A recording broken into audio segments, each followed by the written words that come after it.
You are about to watch a documentary about a family from Oklahoma.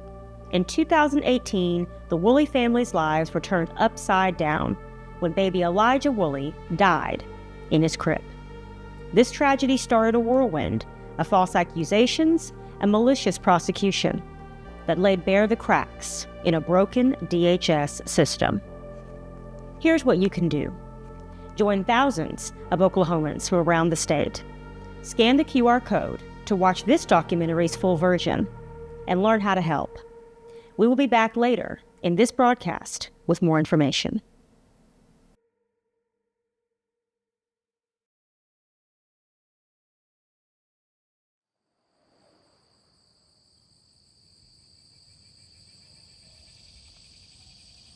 Got a call from my dad that was like, I need you to come home. And he said that one of our dogs had been sick, and my mom needed to take him to the vet, but that he needed to go take Clayton to the bus stop, my older nephew, and get to work, but Elijah was still sleeping. My husband came and woke me up early and said, hey, you might want to look at the dog. It looks like he's taking a turn from the worst. You know, he can barely lift his head. So I was just like, oh my gosh. You know, we started to get Clayton ready for school, and I just rushed the dog down to the closest veterinarian, which is just down the road. My dad didn't want to wake up the baby to take him to the vet to my mom, and just kind of wanted to let Elijah sleep it off. And so he asked me to come home so that he wasn't left alone. And they, took him. I stayed with him for a little bit, and then I came back because Glory had to get ready for school and go. And so I came home. My dad left to take Clayton to the bus stop and go to work, and my mom was at the vet. I came back. I still had a few minutes. I sat in the driveway, called a few friends and asked them for prayer for the dog. And then went in, and the baby usually slept till 9 or 10. Wasn't unusual, especially if he wasn't feeling well. And plus he went to bed later than usual. We knew it was teething, and we were like, okay, let him sleep, because when a baby's teething or when they have been fussy or sick or whatever the day before, it takes so much out of them. So kind of just want to let them sleep it off. And as long as they'll stay asleep, you want to let them sleep. I thought, well, if he's not up by 10, I'm going to go get him up because I want to get these fluids going. So it was like 1:45, 9:45. So I went and fixed his bottle, and I put in the laxative tea that we used in every bottle. And then I warmed it for him. He still liked it warm, even though he was a year old. So we just did it that way. I heard her go into Elijah's room, and she always does this thing when she went to wake him up, where she would always go, is there a baby in there? And then she would creep a few steps closer and then say, is there a baby in there? And usually at that point, Elijah had been woken up by the light coming on and the door opening. So he'd be awake and kind of giggling at that. And he just, I don't know, it was always a cute thing she always did. So I remember hearing her doing that and not getting a response. Usually he would giggle or whatever. And she wasn't getting a response or babble back from him. And I just remember thinking oh, that's a little weird. And then I just heard her scream. March 30th, 2018, 9. Brooktown on the one. My nephew is not moving. He's not moving. Okay. What's the address? 74.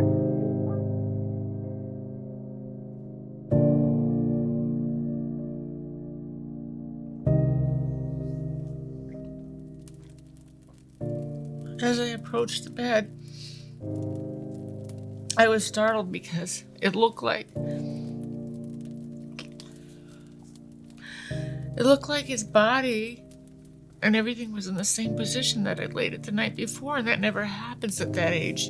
And the Thomas the Train blanket was still there, draped over his shoulders just like I left it. And so I reached for him and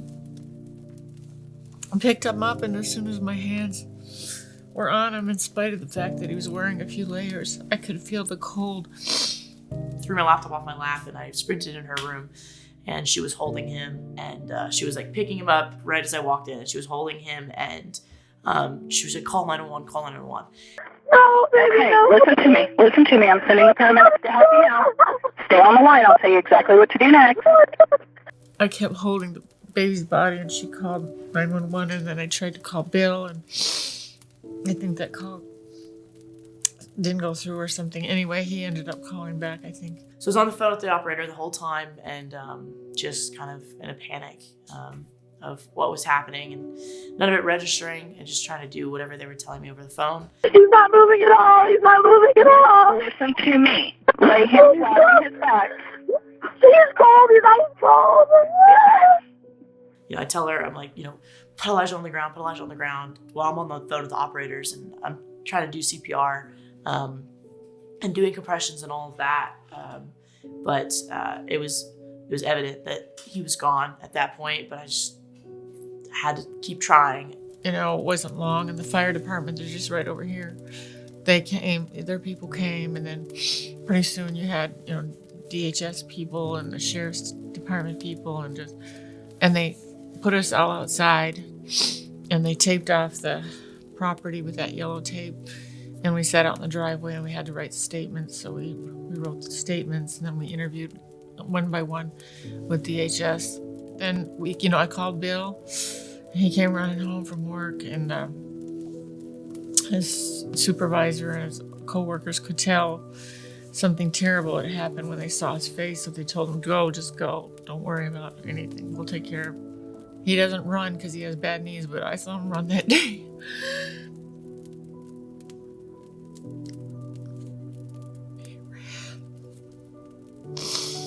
He ran to the house. He wanted to pray for Elijah. And they wouldn't let him in. They kept fighting with him, and he kept fighting and saying, "I want to see my grandson." My mom called me, and she just had said that Elijah's dead. I just hung up and said I was gonna head there, and I just told my boss, and then I ran out of the building and drove to Broken Arrow to my parents' house, and then I called my aunt and uncle who I was living with when I was in college. I said I'm on my way to Broken Arrow to see my family because they said something happened to Elijah.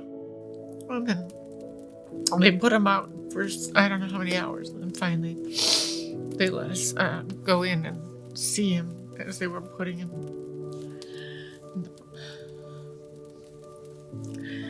in the body bag. So then, his mother, Desiree, was on staff at Teen Challenge. She didn't know anything had happened yet. As a family, we told Desiree what happened. If I had to be honest, I feel like if I had to go back to that day when everything happened, when Clayton was taken the day after Elijah had passed, I feel like my life just stopped there as far as grieving and as far as like dealing with everything that happened. So it's been compacted and compiled, like just keeps adding up.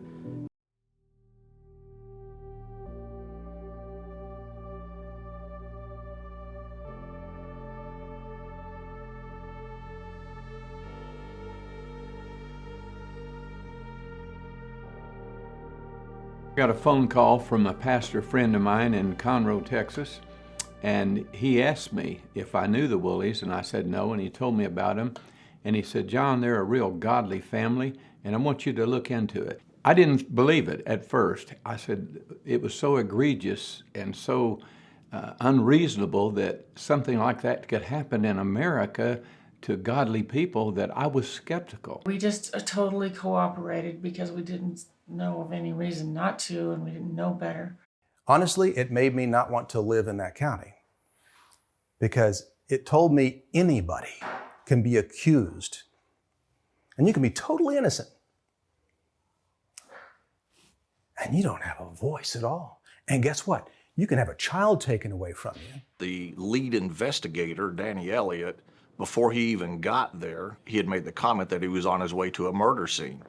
And I do criminal law, and I'm like, wait a minute, shouldn't you show up and do an investigation before you make that determination? So that was just one of the first most shocking things. That's what started it off, and then just after that, it's just one thing after another.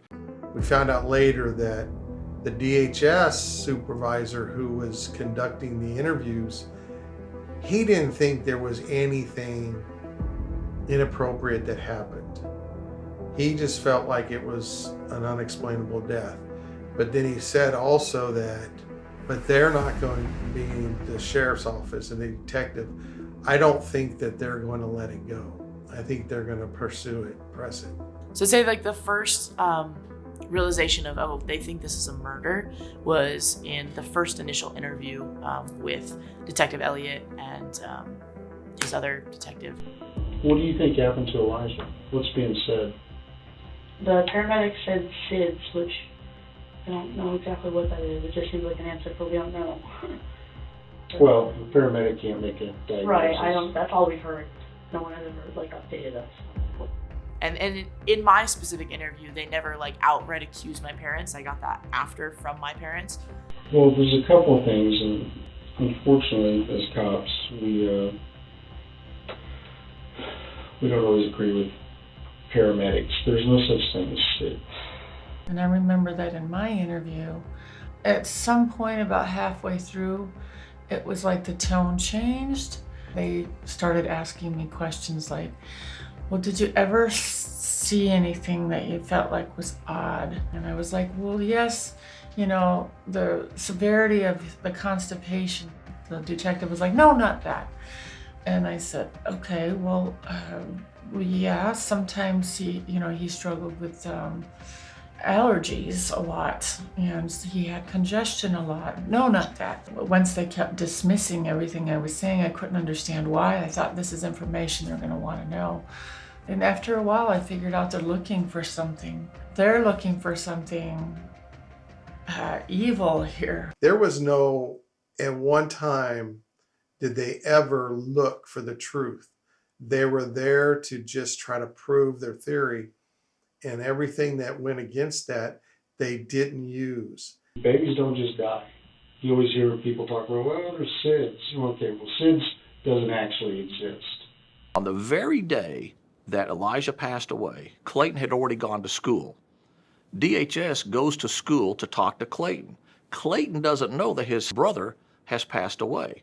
So this is a kid with no agenda, no coaching, nothing. He's just getting called in and being asked questions. They had all kinds of questions, and one of the things that he kept saying is, that everybody in my home is safe. Nobody gets hurt in my house. Are there more smiley faces or sad faces in your house? There's more smiley faces. I always felt safe, He was very direct, and then this interview was hidden from us. We didn't even discover it for over a year. We could have stopped everything in the very beginning. There is nothing, I mean nothing, negative in that DHS report about the Woolies, about his grandparents. Quite the opposite. Well, that report seems to have disappeared. And during all the criminal hearings and all the things that had gone on over those years, nobody seemed to be able to find that report. I don't know why, but that seems to be the story. They put him through about 8 different interviews altogether. All of the interviews, by the way, exonerated us, except for the one unrecorded one that had no witnesses in the room, done by the same nurse, that had all these wild allegations and was said in a way that our grandson couldn't have even spoken because he has a speech impediment. Which was outside her scope Which is outside expertise. her scope. Yes, exactly. We found actually about 25 discrepancies, things that couldn't have happened, that were in that one-page handwritten report that she wrote but from memory a few hours after our interview. And there was another interview, a second one, that was hidden from the defense for over a year. And in that one, the interviewer asked him, didn't you just tell the nurse, the same nurse a few days ago, about what happened to your brother's butt and his privates? Yeah, but I want to visit the nurse now. You want to visit the nurse now? Okay, how come? Because her questions take a short time. Because her questions take a short time. Okay. And our grandson looked at her and, according to the transcript, and said no, indicating that he never even had such a conversation with her. How about, did you talk to her about Papa? No, I don't remember it. You don't remember it? Okay. So we strongly believe that she was influenced by the detective. She was kind of new at it, and I realized that it doesn't take much sometimes. You can just say something like, "You might be this child's only hope," and they can feel the need to make something happen or embellish. You are watching a documentary about an Oklahoma family. In 2018, the Woolley family's lives were turned upside down when baby Elijah Woolley died in his crib. This tragedy started a whirlwind of false accusations and malicious prosecution that laid bare the cracks in our broken DHS system. Yeah. What can you do to help? Join thousands of Oklahomans from around our state. Scan the QR code to watch the full documentary and learn more about how you can help. Well, they had to, because they had no evidence.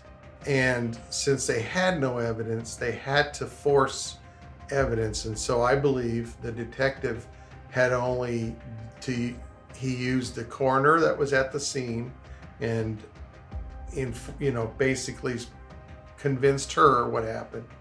Then that was in turn turned over to the medical examiner's office. And that's the only report besides the handwritten SANE report that they had as evidence. They used those. And which is bizarre to me is the first time we were charged and arrested was for an incident that our grandson said that my privates touched him one time in the shower. And he had wet his bed. We were trying to get him ready for bed.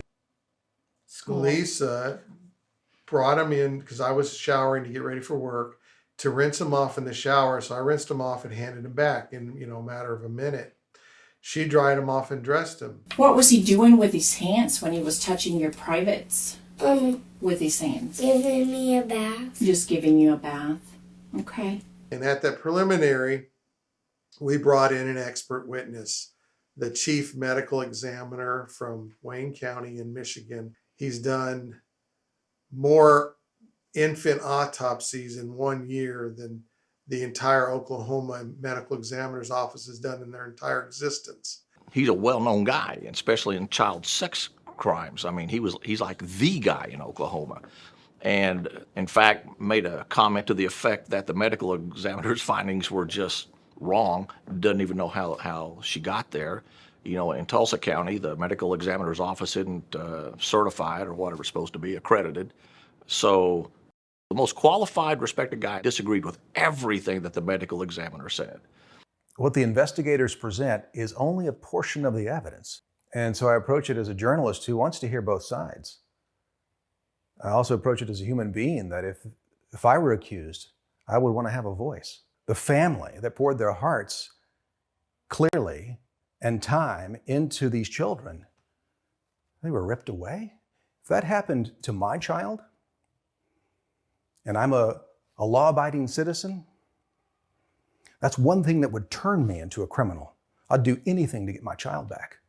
This is a clear case of guilty until proven innocent.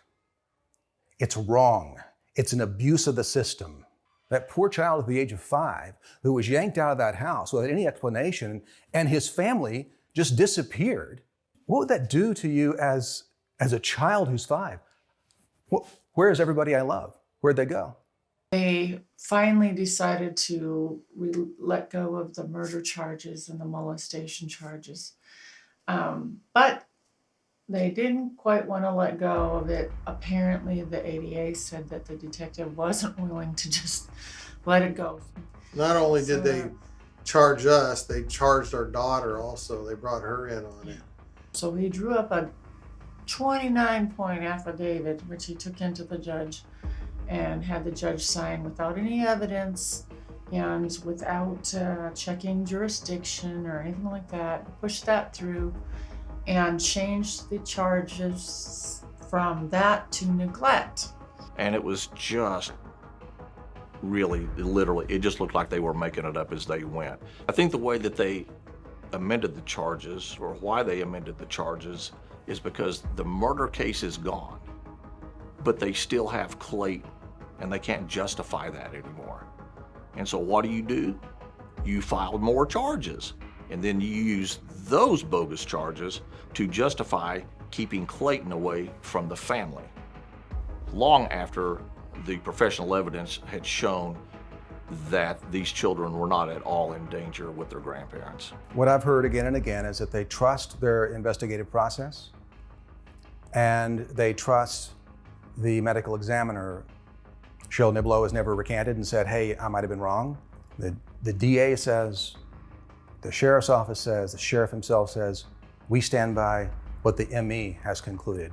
And they're overlooking expertise that goes beyond Cheryl Niblo. I mean, you have the ME in Detroit who is a known expert around the country, not just in what he does in terms of who done it when there's a death, but child deaths. This guy's an expert in that.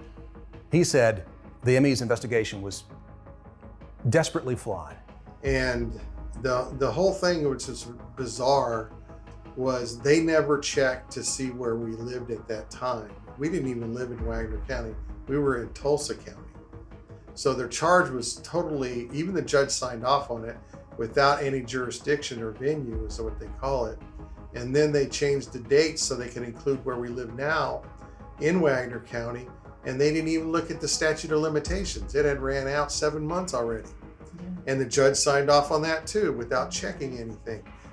And then to get around all this stuff, the judge allowed them to make their own law up and charge us with that, because it said abuse, but the contents were charges for neglect in the law. There's two separate laws. Right. And they used abuse because it carries a 45-year statute of limitations. When Dr. Block, somebody that the prosecution, the state has used time and again to support their cases, when he comes forward and says, hey, this couple did nothing wrong, why don't they believe their own expert? When these investigations start out, you obviously don't know then what you know now. So assuming that people are acting in good faith, but when you see the state, when you see the prosecutors filing charges, amending charges, dismissing charges to replace them with new charges, it's like they were making it up as they went, because they weren't charged with murder at first. Well, finally they were charged with murder.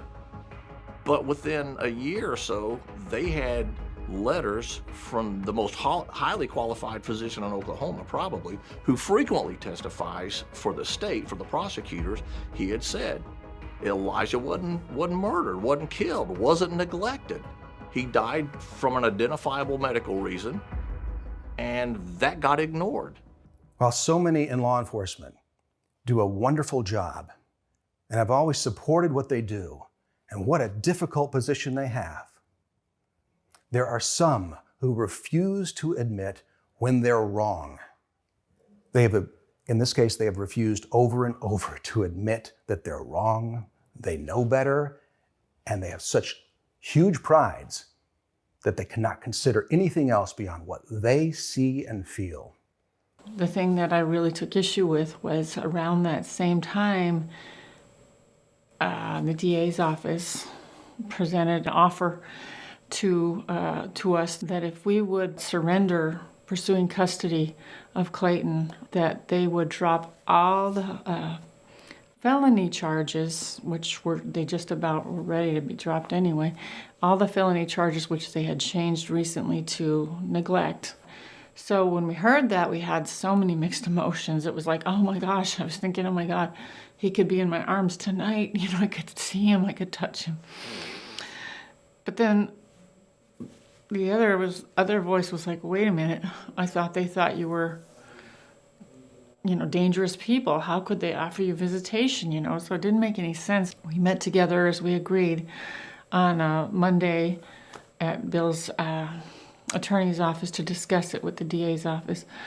But at that point, they had changed their mind apparently, because a new news piece came out that Fox News put out, and they were mad about it.